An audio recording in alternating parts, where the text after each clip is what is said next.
The China in Africa podcast is brought to you in partnership with the Africa-China Reporting Project at Wits University in Johannesburg.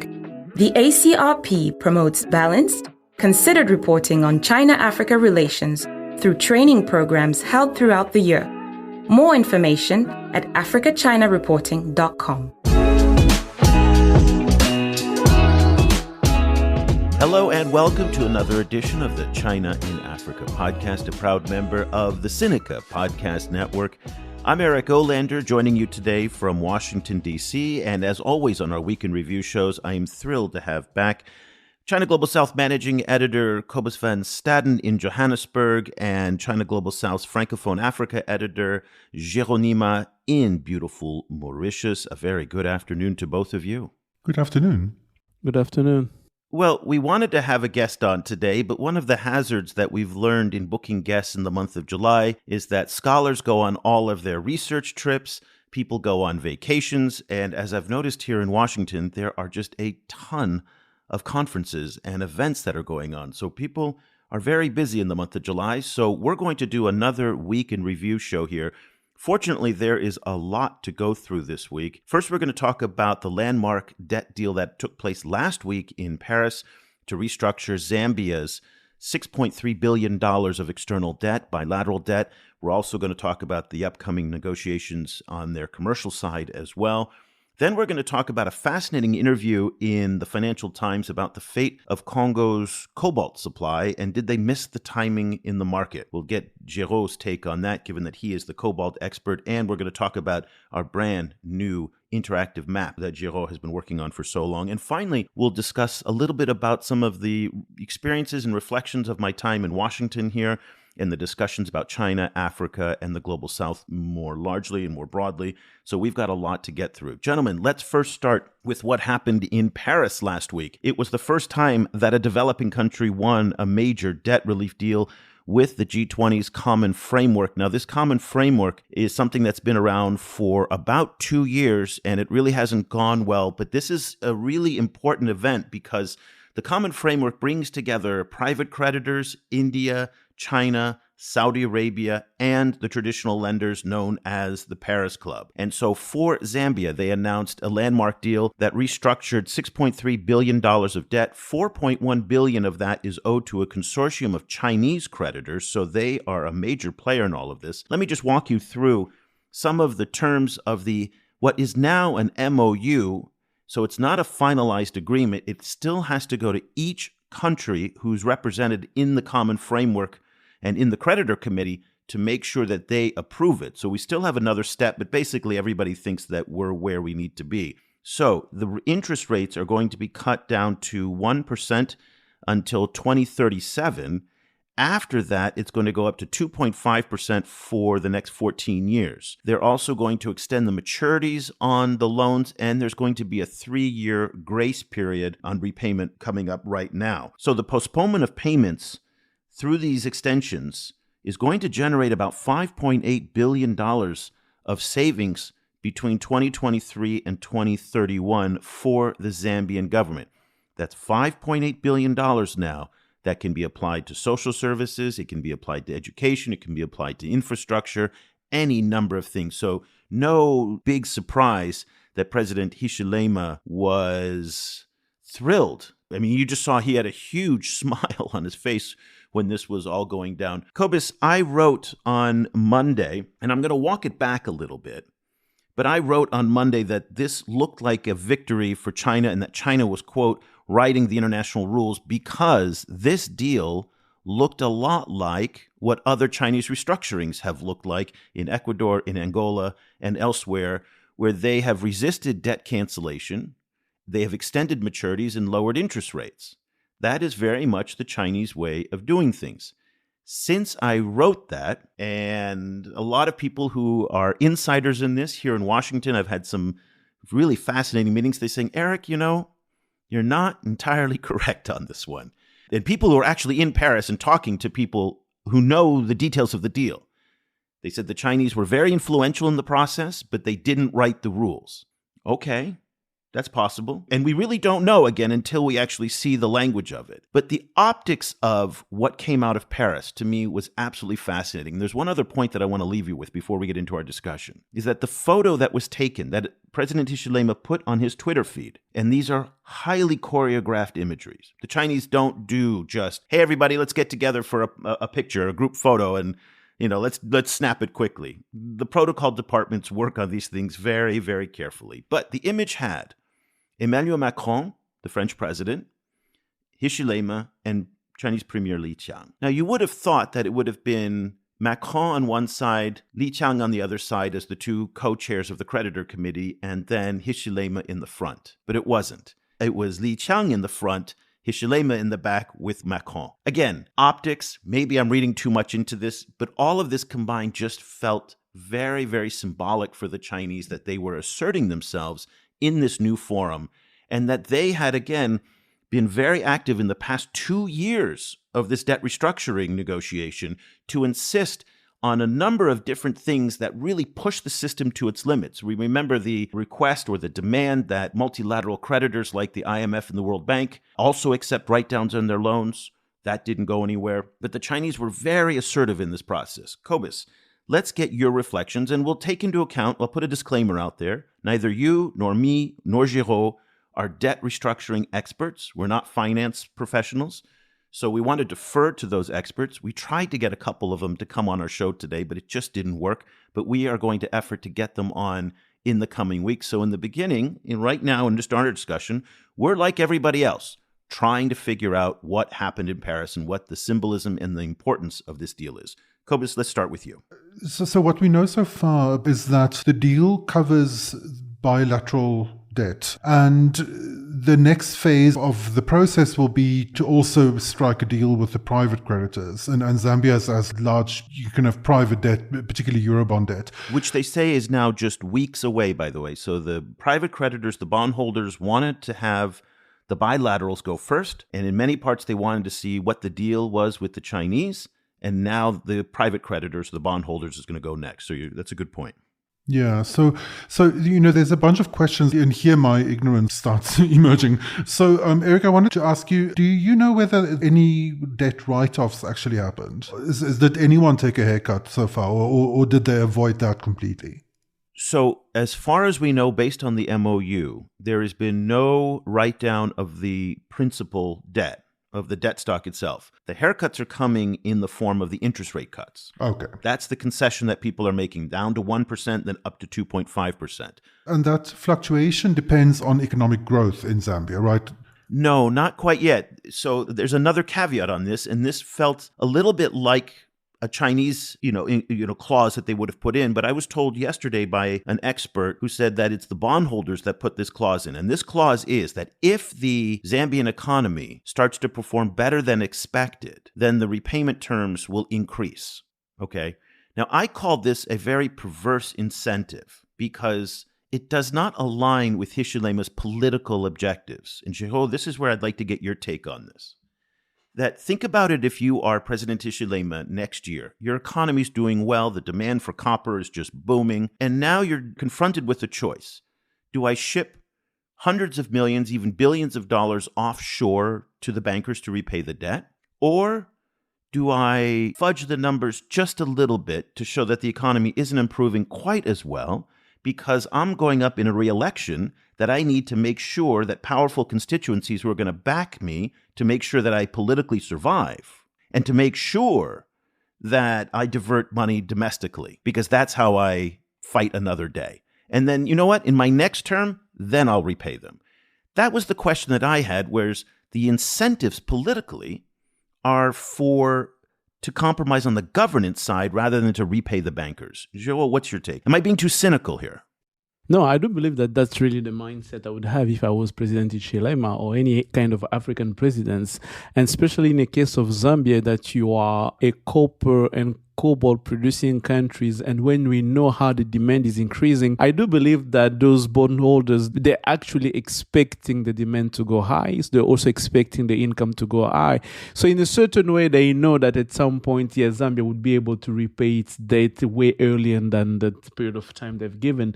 So in that context, you are President Hichilema, you are any kind of president, African president, finding that circumstances, the incentive for you will be to play down the numbers that you are giving out there. It also give another pervasive incentive is the way that you can now start to deal with those mining companies not to show everything that they've been producing, or to be really transparent on how they've been on what they've been producing.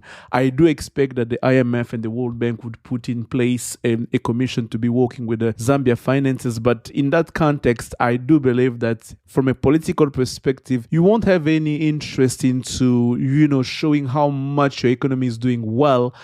In the meantime, knowing that while you're doing well, it means that you're going to have to repay your debt earlier and much higher than when you show people that, we are still struggling and everything. Because the reality is, as President Hichilema, you don't want to go to a re-election with a narrative that, my economy is still struggling and everything. You have to show that you're doing something well in the same time. So it becomes a very tricky position for him to be in. So I'm really curious to see how it's going to play out. But yes, that incentive is quite perverse by itself. So I think that there is a need to look how it's going to play out politically internally in Zambia. Well, let's listen to some reflections from President Hichilema. He spoke both in front of all of the other leaders there, and this was the who's who, both from Africa, from Europe. Premier Li Qiang was there.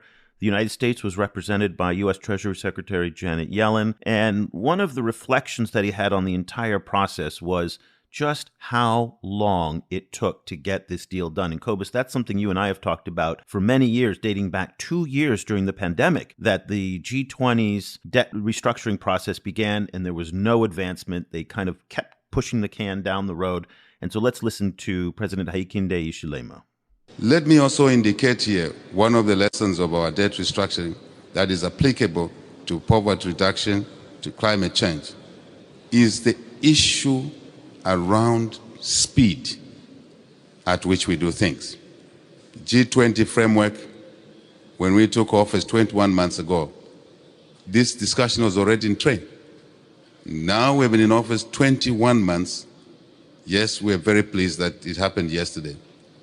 But for the countries that are coming after us, there's need to expedite the processes. Just that.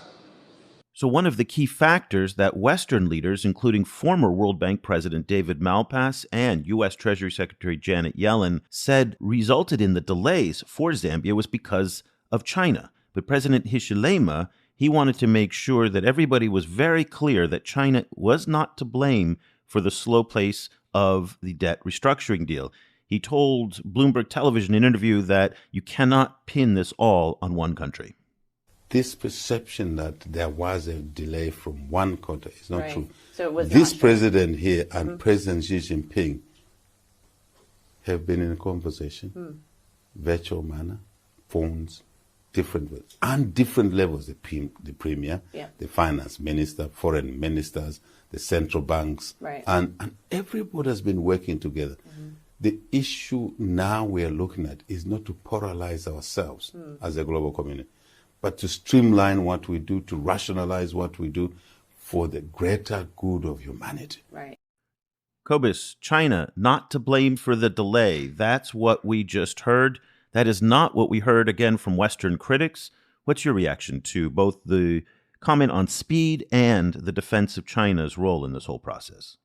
It's very interesting to hear. Today for our newsletter, I was covering the World Economic Forum discussion on debt that included the foreign minister of Sri Lanka, Ali Sabri. And he was making almost exactly the same point, saying he was a bit more specific. He was saying there was for Sri Lanka, there was a gap between, an 8-month gap that it took to get clearances from the creditors in order to move ahead with the IMF deal. And he was making the point that in in those kind of 8 months, highly stressed countries can essentially implode, as Sri Lanka almost did. But the point he was also making in a slightly broader context wasn't that anyone specifically was to blame. And I think in this sense he would echo Hichilema. But he was making the point that to a large extent we were, or like the world was facing an unprecedented situation, in the sense that this is really the first time that they had to deal comprehensively with debt restructurings in a completely changed debt landscape, compared to the previous wave of restructurings in the mid-2000s. Now there's a whole bunch of other creditors. There's a very steep increase in private lending from Western institutions throughout the global South, which, severely kind of complicates the situation. The rise of China complicates the situation, as well as other creditors. So in a lot of ways, it's not necessarily surprising that the process took so long. I think where the issue is in two kind of fundamental issues. I think one is that I think Western officials have a lot riding on protecting the system as it is now. And of course, the global South and China has a lot riding on reforming the system. So in that context, and in a very, very highly geopoliticized context, it makes sense for American officials to then blame China for what is essentially a set of delays that China was involved in and kind of like pulled into, but wasn't necessarily the sole author of. But then also there's very fundamental differences in thinking about the role of debt in development and how to deal with debt crises. So it's not only that China is a newcomer or that China is kind of was a disruptor. China is coming to the process with a very different set of ideas about what role debt plays in development and how you should deal with debt problems. And so so we need some form of like rethink, like a kind of a more fundamental rethink in terms of what we're going to be doing about this debt process, in order to then set up some kind of like plan, kind of once these processes come around again. Like Sabri kept saying, like, what we need is a template, like some kind of like set idea of like how to deal with these problems. But that is kind of what we're developing at the moment, I think. That's what this is supposed to be. That's exactly what people say this deal in Paris that was reached with the Zambians is now going to serve as a template for many of the other debt-distressed countries that are coming through. Very quickly before we leave, I just want to play also some sound from Kenyan President William Ruto to get both of your reaction, because this clip went viral last week, and it's absolutely fascinating. Cobus, it speaks to a lot of what you've been talking about for several years now, about the disaffection, the frustration, even the outright anger that many people in Africa and throughout the global South have with the existing world order, particularly the financial system. And so let's listen to William Ruto. He's speaking now to Kristalina Georgieva, who is the managing director of the International Monetary Fund, and French President Emmanuel Macron. We need a financial transaction tax at a global level where even countries like Kenya pay. We do not want anything for free. You will pay more eventually because you have a bigger economy. We will pay commensurate to our economy. And we want those resources controlled not by IMF and World Bank. Because IMF and World Bank, you have the final say. We don't have no say. We want another organization of equals, where you have as much say because you pay, as much as we do because we also pay. That's the organization we are looking for.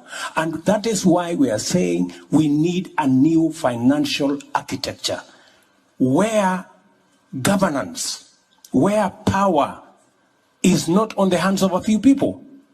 We can agree on the governance of the institution. We can agree on the sharing of power so that all of us have access to resources that go to making sure, number one, renewable energy.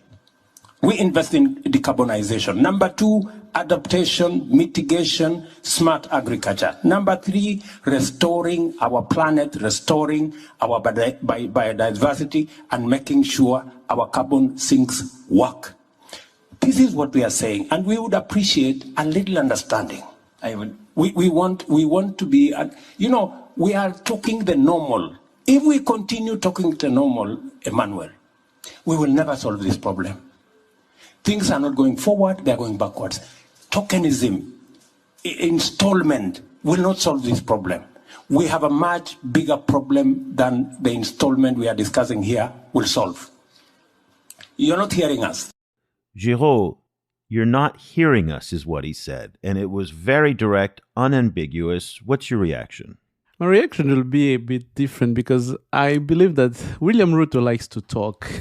What I've noticed, he likes to make good statements. I don't know if you remember that last time when he talked about the Africa Plus One summit, he said that there will be difference from now on. So we're still going to have to wait how those Africa Plus One summits are going to be. But so yes, as I say, William Ruto likes to talk and he talks a big game, of course. And when he makes those statements, they go viral and people like them. And he's making valid points, of course. And I would imagine when he was saying that Chinese finance minister or Chinese premier minister, like, yes, that's what we want. That would expect that to happen. But when those debates arise in the case of where now we saw how Zambia was kind of caught in the middle of that fight, when those debates are going to arise in the context where Kenya is going to have to fight in this situation, I don't think that it would have the same position. It would like to see the process being speed up and go fast and solution found faster than, a compromise being found fast than going through the reform, the whole financial system. The problem is now, the question is, what tool does he have or even Africa has at his disposal to push for such reform at the international level? I know that they can count on China, but I doubt that China really shares the same values in terms of having the same equal voice in those institutions. As much as China wants reform of those institutions, I doubt that China would go for the approach of we want an equal system where everyone has the same voice, although some contributes more than the others. So I do believe now the question will become, how do we implement that? How do we bring that to come to pass? Which context and when, especially when? Because those debates always arise when we have a situation, an urgent situation to address. But once the situation passes, once we move ahead from that urgency, that emergency to address, the debate just goes flat and we just stop talking about it until the next crisis come again. And from the next crisis in Africa, we're going to have to look at Kenya maybe, or even Ethiopia. So are we going to wait at those moments to keep the momentum to have this reform, or are we going from now on really start the debate and see how the change is going to happen? For me, I'm skeptical of what he said. It's good ideas, but I think that's going to require lots of international alignment with other powers to make that happen. I doubt that countries like the US or even Europe would be willing to give up on their privileges. Yeah, Cobus, so Geraud says this is great for virality, but at the end of the day, big powers don't like to share power with smaller powers. And we see this, that Kenya is complicit in this in the African Union, that Kenya, Nigeria, Ethiopia, the big powers of Africa, have often withheld a lot of their power from the smaller powers. And so, again, the same, I could hear a small African country saying the same thing to William Ruto, that you guys have to share power even in the African Union. But what caught my attention, especially, again, listening to him and listening to the things that you've been saying over the years, is the deep frustration that Africans and, again, lots of people in the global south have with the existing international order that the Americans and the Europeans are so insistent on saying they want to preserve.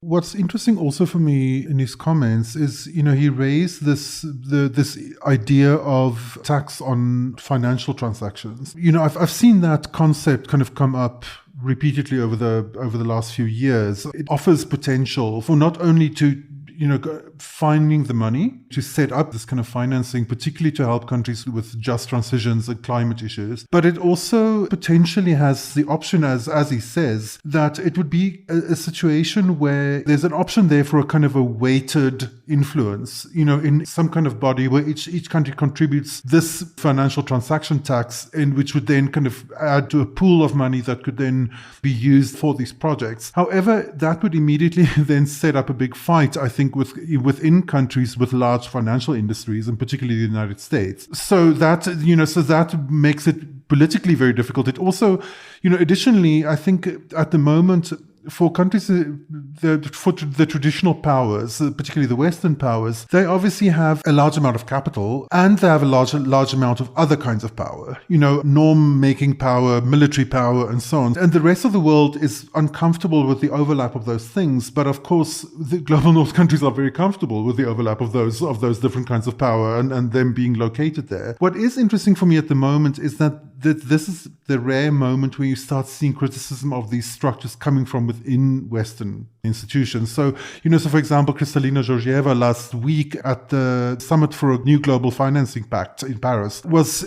saying that, one of the big problems of the world is that we have capital in one part of the world and young people in the other part of the world. And, that feeds into the same problem, or it points out the same problem that Ruto was pointing out. Whether they have the same ideas of how to solve that problem is a different issue.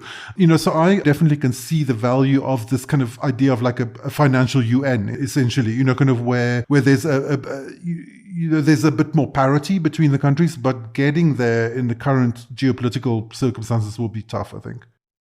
William Ruto is clearly unfamiliar with U.S. politics if he thinks that A, there's going to be a new tax because Republicans hate taxes, B, that they're going to give it to some new international agency that they don't control, C, that it's going to go to help build infrastructure in places in poor countries, again, not the popular topic with the Republicans.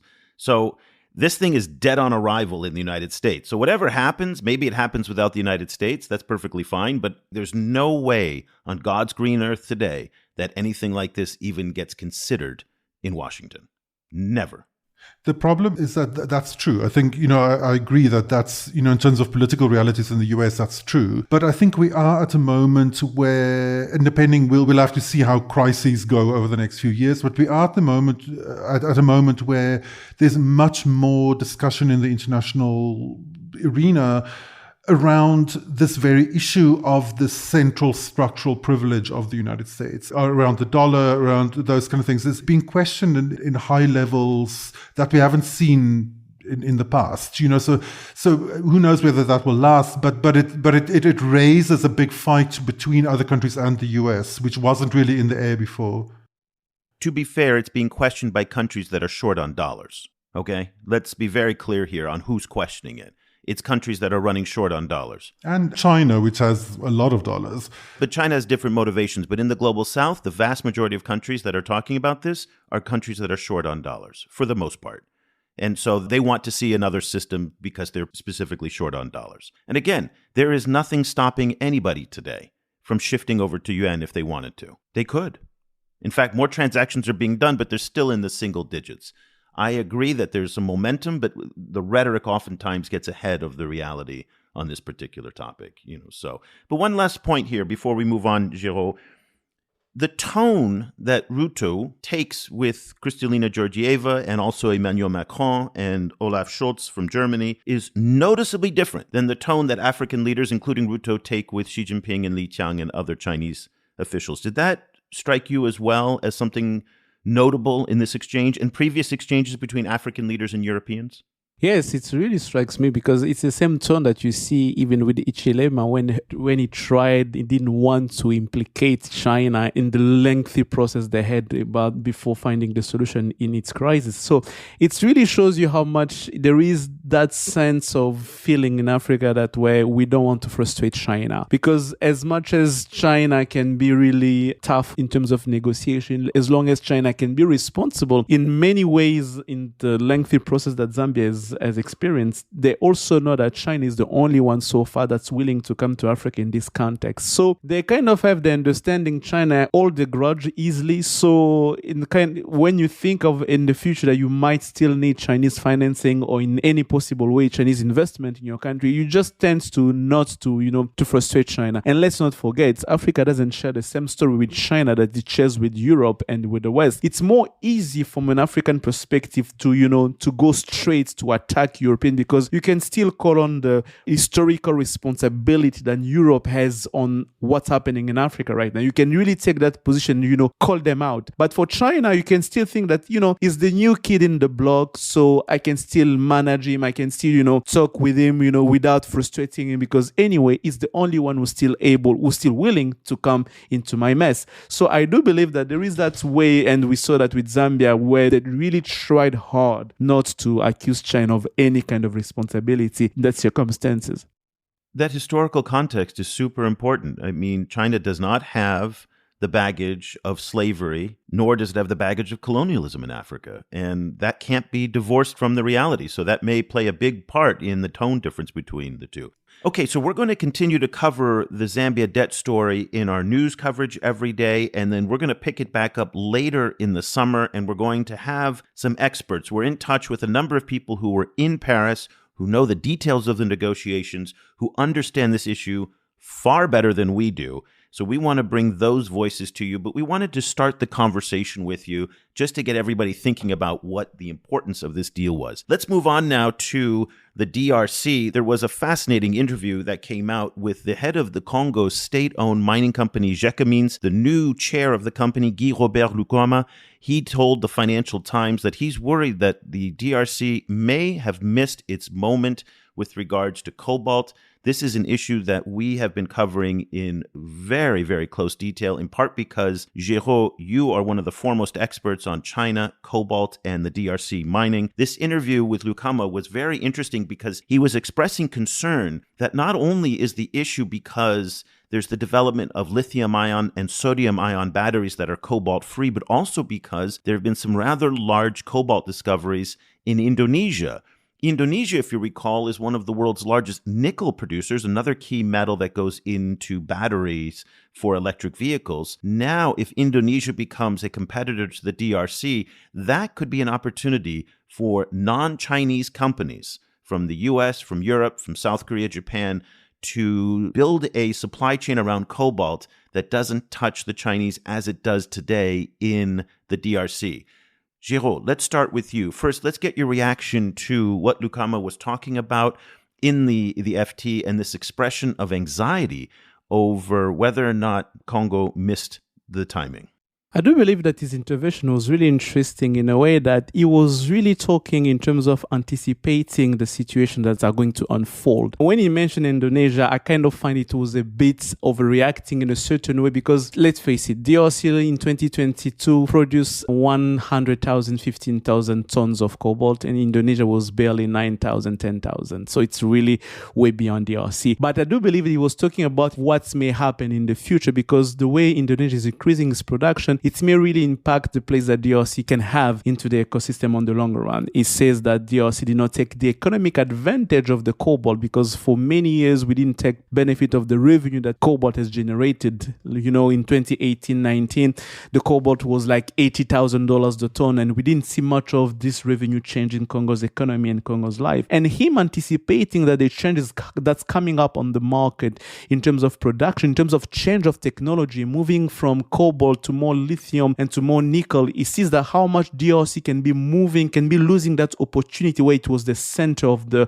green transition happening in international markets. So he kind of worried about what DRC's place is going to be. He also mentioned the fact that, producer countries are not controlling, they're not driving the prices, that excess of supply needs to be more organized properly. And even called on, we heard that call before from Indonesia, to have an open-like organization where producing countries can control the price, can control the production and control the price. He even mentioned the word quota. It's like, wow, that's something quite interesting in a way that, we have to control the production to know how much we can control the price. So far, producing countries are not doing that, and that's kind of frustrating in terms of revenue management and the price falling and jumping without them being able to control what revenue they can get.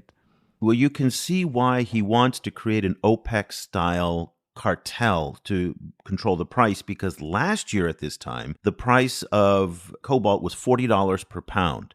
This year, it's down 65% at just $14 per pound. And that is right now what they're looking out for the next 3 to 6 months is going to be a low price, in part because there's $1.5 billion of cobalt supply that is stockpiled at the Tenke-Fungurume mine in the Congo that is now starting to release into the market. Also, bear in mind that the Chinese have a very large multi-ton strategic reserve of cobalt. This has been a concern to companies and governments in the US and Canada specifically, because those countries have private sector engagement and private sector mining companies. They're not state-backed as they are in China. And those companies work on a profit and loss basis. So if the US and Canada want to start again to get Chinese out of their cobalt supply chains, it's going to be very difficult to incentivize companies to invest in places like the DRC and potentially even Indonesia if the price is so low and they can't make a return on their investment. So, Cobus, this brings up this question of de-risking, decoupling from the Chinese in the supply chains. And when it comes to these battery metals, it's going to be incredibly difficult. Yeah, I think from this geopolitical perspective, getting China out of these supply chains is going to be very challenging. Among others, obviously, because they're not only so involved financially, but also involved politically. And one of the issues I think that really kind of confounds me in looking at this situation and also around these discussions about a possible cartel is what the actual issues are in the DRC itself. So, for example, like I was reading Africa Report on this issue, and they made the point that from 2012 to 2020, Gécamines and its various foreign partners had an estimated global turnover of around $35 billion. But only $564 million in royalties actually went to the DRC state. So they don't really particularly kind of like unpack these issues. But Geraud, I wanted to ask you, like I can imagine two narratives, one from the south and one from the north, right? Kind of well, the northern narrative would essentially be, well, there's so much corruption in the DRC that's corruption and mismanagement, that's how it went. And then the narrative from the global south is like, oh, these mining contracts are so corrupt and so uneven that's how it shook out. What are the other factors involved in this? Like in addition to those two, corruption and kind of bad contracts, what are the other factors that made Gécamines so spectacularly kind of fail in terms of the amount of money it pulled into the government? I would mention one factor that we kind of mention all the time is like bad governance. But before getting into the bad governance factor is the fact that Gécamines, when it was negotiating its contract, was just in a very bad position when it's negotiating with its partner. For the simple reason that most of the time when Gécamines was negotiating with its partner, Gécamines didn't know the value of the asset it's possessed because there's no much exploration that was done and there was no really quantification in terms of values of really what they do have. So as long as Gécamines did not invest a lot into exploration to extend his asset, to deepen the knowledge of his own mineral asset, when negotiating with partners, they would find themselves in a position where the partner would say, I would put $100 million into exploration and find the value of what do you have in terms of asset and then invest into the operation. So you cannot come into this deal and they ask for me to get like 50% or 45% or something like that. You're going to get around 20, 21, 25% of the joint venture we're going to make here. And that's really one of the factors that put Gécamines in a very weak position where they were not able to negotiate good deals. And that one of the factors that's when we talk about the Gécamines, that deal that people tend to mention, the fact that, Gécamines did not know much. They were expecting and relying on what the Chinese feasibility study is going to say for them to determine whether or not we're in a good position or whether or not we made a bad or a good deal. And most of those deals were signed in a context where they would agree to a share like 30%, 25%, without exactly knowing how much they've given up in terms of value of the assets they possessed. So those are the kind of factors that played into Gécamines finding itself in a very bad position, in a very bad term when they were negotiating those contracts with different partners. And that's why even Geraud Lukam in his interview with Financial Times mentioned the fact that there will be even some other contracts that are going up for review, because now they find that, they can get better deals. So we'll see how it's going to go. Okay, so where are we right now in this contract review process? Because a lot of us thought that when President Félix Tshisekedi went to China earlier this year, that he was going to announce a big contract restructuring. That didn't happen. And we've heard that the TFM deal, they've negotiated it, and there was an announcement that says we're going to restructure it, but we haven't heard anything since then. Also, we haven't heard anything on Gécamines, and you've talked about some of these other contracts, not only with the Chinese, but others as well. Where are we right now? And are the Congolese leveraging this resource in order to force the mining companies to actually redo the deal so that they're more equitable?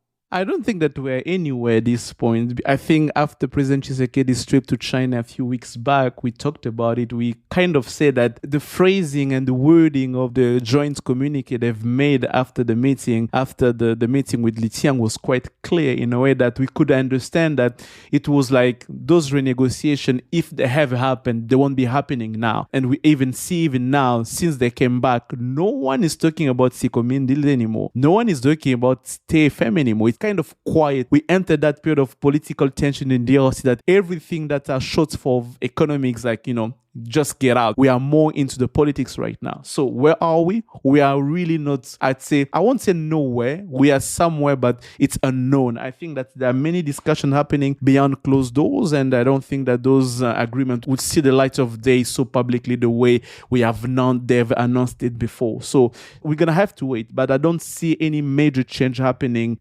between now and December, since Tshisekedi is really finding himself in a very tricky situation right now. Elections are coming, and priorities are elsewhere than in renegotiating mining deals. That's where Chinese are coming with money. So I guess the big takeaway now is that time is not on the Congolese side here. And that's what Lukama is trying to warn about, right? Exactly. That's what you've been worrying about, the fact that time is not on our side internally in terms of politics. And also because of technological development, we see how much the EV batteries industry is changing, how people are moving from cobalt, and they're really trying to find alternative without even really lithium. So he really is aware and worried about the fact that between 5 years to 10 years from now, DRC is going to become irrelevant. Cobalt is still going to be there, but we won't have the same importance that we used to have 5 years from now, even now. Within 10 years, we're going to become one of those countries producing cobalt, but not as much as important that we could have been if we had been more anticipating into the situation that's changing. I mean, a lot of money could have been made had this been handled better. There's no doubt. Geraud, I was wondering, just another kind of like very fundamental question, like the DRC and Indonesia, in addition to sharing all of these mineral resources, they are both countries with very large tropical forests. And, so these kind of forest assets are part of the discussion, because as countries are moving towards providing all these minerals that's supposed to help the world, help humanity survive climate change. At the same time, they're also home to all of these forests that are also supposed to help humanity survive climate change. But we've seen, I think there was numbers released this week saying that I think over the last year or 2 years, we've lost, I think, a forest area the size of Switzerland around the world. So I was wondering whether you see any realistic way forward in which these minerals can be used to actually help preserve these forests in these countries. I really don't see how it's going to happen. It's really difficult to see for now. It's really interesting that when you mention forests, that this year during the COP20, I think it was last year, COP27 and the summit they had of biodiversity in Canada, Indonesia and DRC tried to create another. They included Brazil. They mentioned another OPEC-like organization when it comes to forest, natural resources management and everything. So it's all, as you say, they share the same kind of characteristic and the same situation. So they're trying to kind of merge the strength together, the resources, to find a way to create this pool of negotiation, to have that strength of negotiation on international level. So how is that going to play out? It's very, very difficult to say. Although they're sharing the same situation, they don't share the same industrial level. They don't share the same type of governance. And in that context, DRC is one of the weak links in this process. So them putting their resources together, pulling their strategic resources together in terms of thinking, in terms of negotiation, I think that DRC is a very weak position to be able to bring out the best that they can get if they work together. Now, I think the tendency will be to play solo, as Indonesia is doing that quite very well with China right now. So for the past 6 months or so, you have been working super hard, day and night, with a team of researchers as well, to put together the first ever mapping of Congo's cobalt supply chain. And it's now almost ready. The French language version is ready, and that will come out. You're working on the English language edition. Give everybody a little bit of a sneak preview of what they can expect to see on this beautiful new interactive map that we're going to launch next week.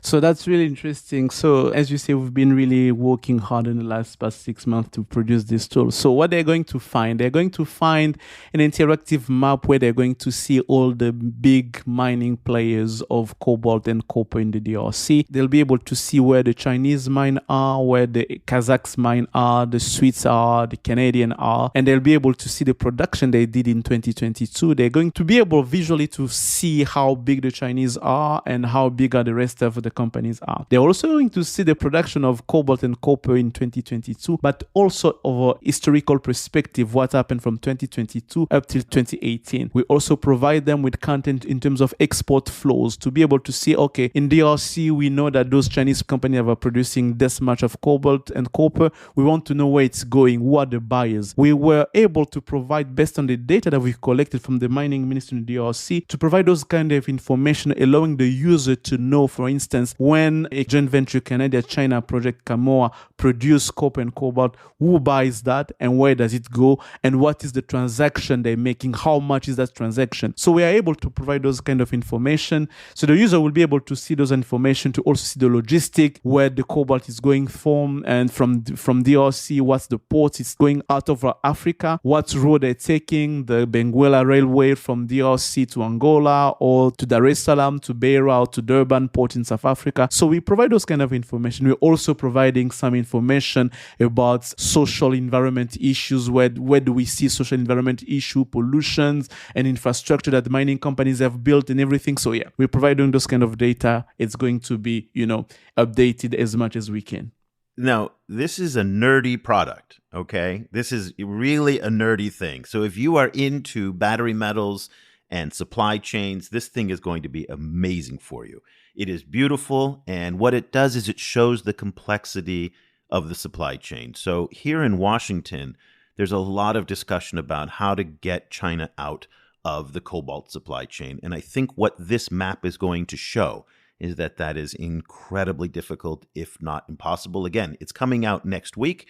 We will have more information for you. It'll be on our site. We'll put links out and everything. And then we're going to have Geraud come back and join us for a full hour discussion to talk about the key findings in this map and what it says, because here in Washington and many other capitals, there is a lot of interest in this question of cobalt from the DRC. Even though it's facing a lot of challenges, cobalt remains the indispensable country right now in the battery metal supply chain. One quick note before we move on battery metals, for those of you keeping track at home, because these stories don't get any coverage outside of the specialized press, I'll say, is that Chinese battery giant CATL, they're the largest EV battery maker in the world. They confirmed a $1.4 billion investment in Bolivia to develop 2 lithium mines. Bolivia is the largest lithium producer in the world, as far as I know.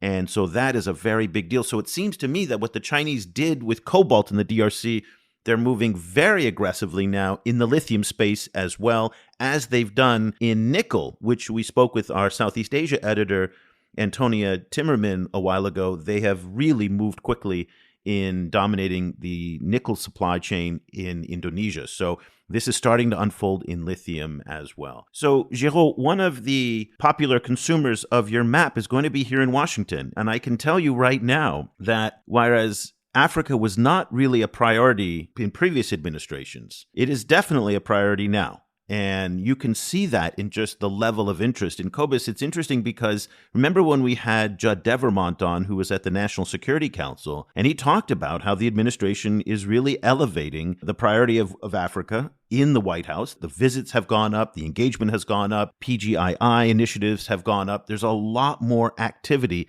I can tell you from being here a week and talking with a variety of stakeholders in the government, in think tanks, in academia, the conversation this year is different than it was in previous years.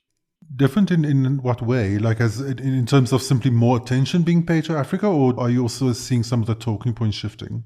They feel that the moment has arrived in the sense that the Chinese are out of the game of building large-scale infrastructure that the Americans weren't competitive in doing. But now that the Chinese are moving into green technology, they're moving into logistics, and they're moving into digital, those are all areas where the U.S. is actually competent and very competent. And there's a lot of strength in, again, tech is something that we do exceedingly well in this country. And so they feel that there's a moment now where the U.S. can actually compete on a level playing field. And the fact that the Chinese haven't stepped up with a lot of financing anymore, and that their development financing has dropped off. And what we're seeing coming out of the White House in terms of financing for infrastructure has gone up. So a lot of those issues that we talked about with Judd are playing out, and there's a new sense of confidence. I will say, though, that the discussions about China, though, have been alarming to the highest degree. Terrifying. You have a disconnect from reality here for the China question. And you sometimes will sit across from these people and they talk about war with China as if it's like, let's go down and get a Coke at the Walgreens. Like, yeah, we'll go to war with China. You're like, wait, what?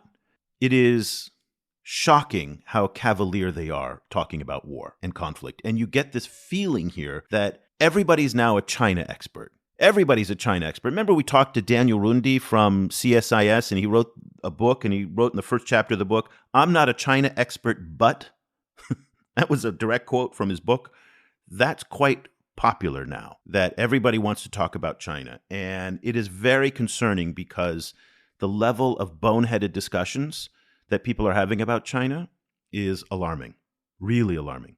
And this is one of the questions I wanted to ask you, since you are there and since you've been seeing these people. You said that we see the level of engagement with Africa being increasing in Washington. But do you get the feeling that they are now listening? Because earlier with Ruto made that comment, and we even said that sense of frustration that you people in Washington are not listening. Did you get the sense that now they are actually listening Africa, or they are just like coming with the same mindset of like, China is not there, we can compete, without really paying attention to what Africa is saying? I think it's both and. So it's not an either or thing. On the one hand, I do think they are listening more. I think there's a seriousness about Africa that in the 14, 15 years that I've been covering it, I haven't seen before. So there is a different mode. I got to give a lot of credit to Judd and the team that he's running and leading, because I think the policy that they're running in Africa is very different than the teams that are running policy in the Americas and elsewhere, where China remains the main focus of U.S. foreign policy, confronting China. All that language we heard in the Trump administration, they really do want to strip China out of the conversation in Africa. And I think that they've done a pretty good job. It depends who you speak with, though. So this is the and part, okay? So on the one hand, you have the practitioners, was what I'll say. Those are the people on the ground doing the work, actually speaking with Africans, engaging. They get it. They're very smart. They're very nuanced. They're very subtle about all the different changes that are coming and what's happened. The problem is the political side of the city, all of that gets lost. And when you have a discussion about mining in the Congo, all of a sudden they're talking about, it's all child mining. That's it. And it's the CCP this and the CCP that. And you're just like, oh, geez, really? So this is a very big city. It's a very big government. And there is no singular voice. The Pentagon people, when they talk about China and Africa, are just ridiculous, right? They're talking about bases and they're talking about new types of, engagements and things like that just aren't necessarily there. I think the State Department people have a more refined view. And then when you go to Capitol Hill, I don't know what to say. I mean, those guys are in la-la land on Capitol Hill. So there isn't a singular voice in Washington when it comes to Africa, China, even foreign policy. We don't have a clear vision of what the outcome is of a U.S. foreign policy for China. What's the end goal here? Is it an existential threat? Well, then the end goal is war. Is it coexistence, which is what we hear from some of the more moderate think tank analysts like Jude Blanchette and Ryan Haas? These guys are saying we got to get to a place of coexistence. That's the key word. We may not like them. We may not want to trade with them. We may not want to interact with them, but we have to live with them. We haven't settled that dispute in Washington yet. And that's what needs to be figured out first. And I raised that question because a few weeks back, when the DRC government had a press conference talking about their relationship with China, they said that they're raising the relationship to a non-exclusive relationship where they can have trilateral cooperation, DRC, China, and X. X can be US or European countries. So I raised the question to that because I wanted to know if you get the feeling that somewhere in that huge, gigantic administration in the US, that somewhere there is a voice that can say, yes, in Africa, in certain countries, in certain circumstances, we can actually cooperate with China in those countries. There's an effort in some parts of this government to do that. And I've had a chance to speak with a number of people who do want to do that. They want to find a way in development to have an opportunity to leverage Chinese and American strengths for the benefit of not only African countries, but also developing countries. The problem is that on Capitol Hill, and for those of you who are not familiar with the way that American politics works, that the legislature controls the money. And they look at any cooperation with China, for the most part, Democrats and Republicans, as some kind of appeasement. And so that's the problem. If you have these moderate voices that are trying to go out there and to work on collaborative development projects where you can leverage Chinese infrastructure, American companies can come in and then build on that for the benefit of the host country, not for the benefit of the Chinese, the benefit of the host country. That would be seen by many people on Capitol Hill as appeasement and as supporting the CCP and supporting to the Chinese. And it won't go anywhere. And what the Capitol Hill team does is they pressure the White House, and then it becomes a huge political fight. And a lot of people at the White House and a lot of people in the State Department and in other parts of the government, they have to pick their battles with Capitol Hill and Congress very carefully. And is this the hill they want to die on? Because they need money from the Congress, they need support from the Congress. And so oftentimes they go, you know what? That's not the fight I want to wage right now. I've got a lot of other things to do. So Africa and other countries get pushed aside. So we don't know. I mean, again, there's a lot of confusion here over which way this is going to go. We also have a critical election coming up. Now, everybody thinks that Biden is going to be reelected, and he should be, but this guy's 80 years old. Anything can happen right now. And Trump, for all of the problems that Trump is facing legally and otherwise, the Vegas odds have him right now at 22% to win 22%. And we're 18 months out from this thing. And so if Trump wins, we're in a totally different dynamic at that point.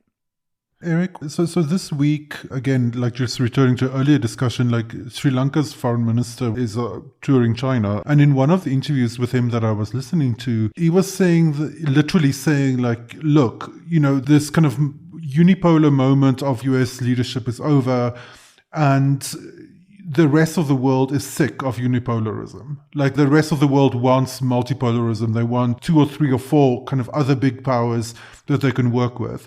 Do you get any sense that message, which is now becoming quite a mainstream message, is breaking through in Washington? What do people say when one mentions to them, like, look, it's not even about anti-Americanism, it's not even about anti-Westernism, it's just simply that the West isn't enough for the world. Kind of that this week also at the World Economic Forum, Jin Keyu, the London School of Economics professor, she's a professor in economics at London School of Economics, and she was also making the point about the IMF and the World Bank, is that it's not even about hating the IMF or the World Bank, it's just that they're not big enough. They can't get to all of the problems that need to be solved. There needs to be something bigger than the US or something bigger than Western-led, architectures in order to deal with the kind of this development climate nightmare that we're dealing with at the moment. Like, what do they say when one makes that kind of point? There is no discussion of that. That is not how it's seen from here. They want to preserve the role that they have as the hegemonic power. And I don't say hegemonic in some kind of sinister conspiratorial way. It's just that they have been on top of the pile for the past 75, 80 years, and they want to stay that way. And that's normal and understandable. I think any power would want to stay on top for as long as they possibly can. So the idea that people are frustrated with their leadership is not something that enters into the discourse. And the other part of this is that Americans think that we're innately good. And this is something that's very, very interesting to watch. The perception of the United States abroad, even in Europe, looking towards the United States, and the perception of ourselves and how we think of ourselves. We still have this mindset that we are out there on the side of the angels doing good for the benefit of everybody, of humanity. We are providing public goods. You saw this. There was an exchange on French television that went viral this week. I don't know when it happened, but it was just a clip that went up between a French news anchor and John Kerry, and the climate czar in the United States, John Kerry, former U.S. Secretary of State, former senator, and former Vietnam veteran. And they asked the simple question of, if the United States is criticizing Russia for invading Ukraine, how is it that we shouldn't criticize the United States for invading Iraq? And watching him twist himself into a pretzel on that was fascinating, because he thinks that innately what we do is good. And there is not a sense that what U.S. policy is militarily, economically, politically has such an adverse effect, and that it is so derided by so many people, and that there is such a demand for alternatives. That does not break through the echo chamber that exists in Washington. And frankly, it doesn't break through the New York Times that much, nor on Fox, especially on Fox News. So the long, convoluted answer to your question is no, that is not coming in here. I have to say, like what you mentioned about the very cavalier war talk in the US at the moment is very concerning for me. It's like it's really is, even over the last year or two, on the pages of the Washington Post, of New York Times, it just becoming this kind of standard, like just evoking a possible war and normalizing that talk has been extremely alarming for me. So are you seeing anyone there who's like starting to raise a kind of a counterweight to this, who's like, everyone, this is crazy? Or is everyone on the bandwagon at the moment?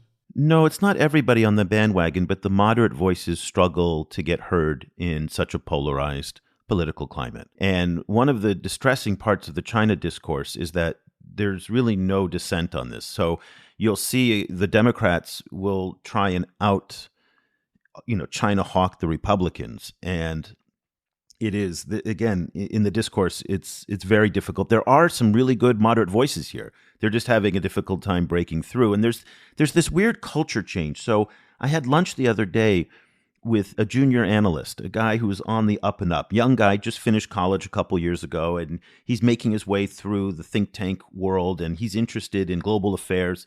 And I said, why don't you go to spend some time in China? He said, oh, no. I can't do that. If I go to China, I'll never be hired again by anyone. They'll never trust me.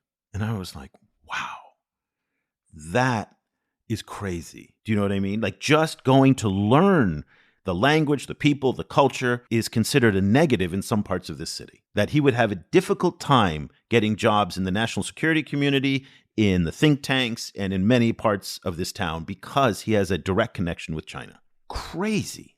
Do you know what I mean? And that's kind of where we are. Now, again, I don't want to paint a broad brush here because this is a very complicated town. There's a lot of factions to it. This is only one part. It's not necessarily across the whole part of it. But there is that sense that, there's a CCP spy in every pot. Do you know what I mean? And if you have a direct connection to China, well, then you're a panda hugger. And the world here is divided between dragon slayers and panda huggers. Lord knows, Cobus, you and I and Geraud they think we're all panda huggers because we want nuance. It's true, though. Yes. If you're not out there deriding the communists, and you're not out there kind of saying how evil and malign and everything that they are, then you're considered to be a panda hugger. And it's just ridiculous. That's the concern that I have about the discourse, is that there's no nuance and middle ground in it. I will recommend, and I'll use this closing moment here, that these middle voices are so important. Voices like Deborah Brautigam, like Ryan Haas, like Jude Blanchette. Email me if you want a list of those. We should make a reading list, Cobus, because we are committed at the China Global South Project to putting the nuance and the complexity in the relationship and avoiding these extremes. And I think the more that we can promote other people who are in this space, Kaiser Kuo and the Sinica podcast, the guys at the China Project, the Wire China, all of these are in that middle space. And those are the ones that we should be elevating. Because I'll tell you, the extremes, well, there's only one extreme, really. Let me just be very clear. It's the hawkish side. There's no one out here saying, you know what, kumbaya, let's have peace and let's take everything and put it aside, China. That's not really happening. It's really the hawks that are dominating the discourse. So let's leave the discussion there. Fascinating discussion, guys. Thank you for a wonderful hour. It's always fun for us to get together. If you want to follow the fantastic work that Geraud and his editors and his team at the Projet Afrique Chine are doing, Geraud, tell us where they can find you. They can find us in www.projetafriquechine.com. We have the content in French. They can find us on Twitter, Afrique Chine, Afrique with a K. And personally, they can find me on Twitter as well, on Christian Geraud, and also on LinkedIn. So that's why we share the content and the discussion on different issues related to China, Africa, and to the DRC politics in general. We have the links to all of Geraud's excellent work down below in the show notes if you want to follow what he's doing. He also writes a fantastic newsletter twice a week. And now that his Congo project is wrapping up, that Cobalt project we talked about earlier, he's going to get back to doing a podcast as well. So make sure you sign up in Spotify, on Apple Podcasts, anywhere you get your podcasts for Geraud's excellent French language podcast on China-Africa relations. So for Cobus van Staden in Johannesburg, for Geraud in Mauritius, I'm Eric, joining you today from Washington, D.C. Thank you so much for taking the time to listen. We'll be back in 2 weeks with another edition. We're going to take a break next week for the July 4th holiday. So we'll be back in 2 weeks with another edition of the China in Africa podcast. Thank you so much for listening. The discussion continues online. Tag us on Twitter at ChinaGS Project and visit us at ChinaGlobalSouth.com. If you speak French, check out our full coverage at projetafriquechine.com and AfriqueChine on Twitter. That's Afrique with a K. And you'll also find links to our sites and social media channels in Arabic.